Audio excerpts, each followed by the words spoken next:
ప్రాణాలైనా అర్పిద్దాం, పారగుర్తునే గెలిపిద్దాం అంటే అప్పుడు టీపీఎస్కు పారగుర్తు అనేది ఒక సింబల్. నేను పుట్టు తెలంగాణ వాదిని. బక్క చిక్కిన రైతుకు ఈ యొక్క కరెంటు ఛార్జీల మూత వల్ల ఉన్న గోచి ఊడుతుంది అనే ఒక పదం నన్ను ఆకట్టుకుంది. ఒక సంవత్సరం అయింది, 2 సంవత్సరాలు అయింది, అట్లీస్ట్ లాస్ట్కి వస్తే అతను వెనకాల పడి ఈ జెండా తయారు చేయడంలో కానివ్వండి, దానికి విధి విధానాలు తయారు చేయడంలో కానివ్వండి, దాని యొక్క పార్టీ యొక్క ఏజెండా కానీ ఇవన్నీ కూడా తయారు చేయడంలో అనేక మంది, చనిపోయిన నరసింహారెడ్డి గారు ఉన్నారు, ఒకరు గుర్ర కషాయం అని వస్తుంది, ఓటర్ రాజకీయ నాయకుడిని నమ్ముతారు.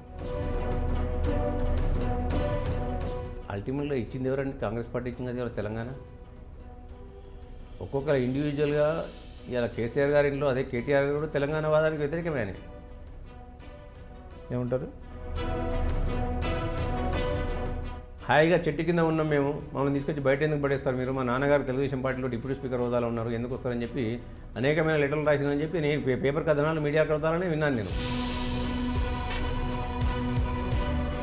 ఏ ప్రభుత్వం అంటే ఏ పార్టీ అధికారంలో ఉన్నప్పటికీ కూడా వాళ్ళ పనులు వాళ్ళు చేసుకుని వెళ్ళేటువంటి పరిస్థితి ఉందో తప్ప, ఒక పార్టీ అధికారం ఉన్నంత మాత్రాన వాళ్ళకి వీళ్ళు చెప్పినట్టుగా చేస్తారు అని అనుకోవటం సమంజసం అంటారా పోలీసు యంత్రాంగం? అంటే మీరు అధికార పార్టీని కాదనుకుంటా వేరే పని చేస్తారా అని కూడా మనం ప్రశ్నించుకోవాల్సిన అవసరం.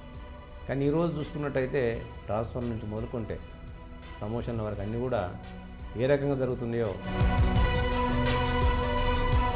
మీకు టీఆర్ఎస్ టికెట్ రానప్పుడు మీరు చాలా తీవ్రమైనటువంటి ఆరోపణలు కేసీఆర్ గారి మీద చేశారు. మీరు ఆయన థ్రెటన్ చేశారని కూడా ఒక ఆరోపణ చేశారు. అంటే ఆరోపణ చేయాల్సిన అవసరం నాకైతే లేదండి. ఎందుకంటే నేను రాజకీయ లబ్ధి పొంది రాజకీయం కొరకు రాజకీయ కుటుంబంలో పుట్టి రాజకీయాలు చేసిన కాదు.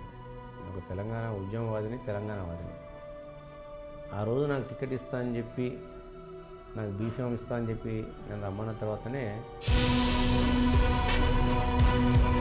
కేసీఆర్ గారు వల్లనే తెలంగాణ సాధ్యమైంది అనేటువంటి వాదనని మీరు సమర్థించరా?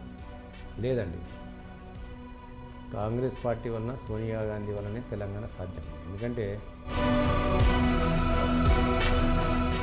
అయ్యా నేను చేతులెత్తి నమస్కరిస్తున్నా, నీ గడి ఎక్కడైతే సోమాజిగూడలో కట్టుకున్నావో రోజు 10 సార్లు ట్రాఫిక్ అంతరాయం కలుగుతుంది, 10 మందిని ఆపుతాను, ఇది తీసుకుపోయి ఊరవుతా కట్టుకో.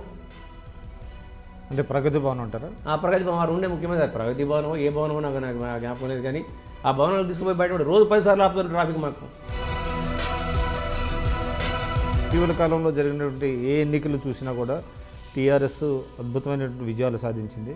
అదేవిధంగా ఇటీవల సర్వే చేసినా కూడా 100కు పైగా సీట్లు సాధిస్తారు అనేటువంటిది కూడా సర్వేలు చెప్తున్నాయి. నువ్వే నెంబర్ 1 సీఎం అన్ని సర్వేల ప్రకారం, మీరే నెంబర్ 1 అగ్రగామి. ఏ స్కీమ్ నుంచి చూసినా కానీ మీ మేధస్సు నుంచి వచ్చిన ఏ స్కీమ్ అయినా ప్రపంచమంతా ఆహా ఊహ ఉంటుంది. మోడీ గారు మెచ్చుకుంటుండ్రు, ప్రజలు మెచ్చుకుంటుండ్రు. ఇంతమంది ఎమ్మెల్యేలను రాజీనామా చేసి ఎలక్షన్ గెలిపిస్తే అయిపోతుంది కదా, వాటికి ఎందుకు ఎక్కకపోతారు మీరు?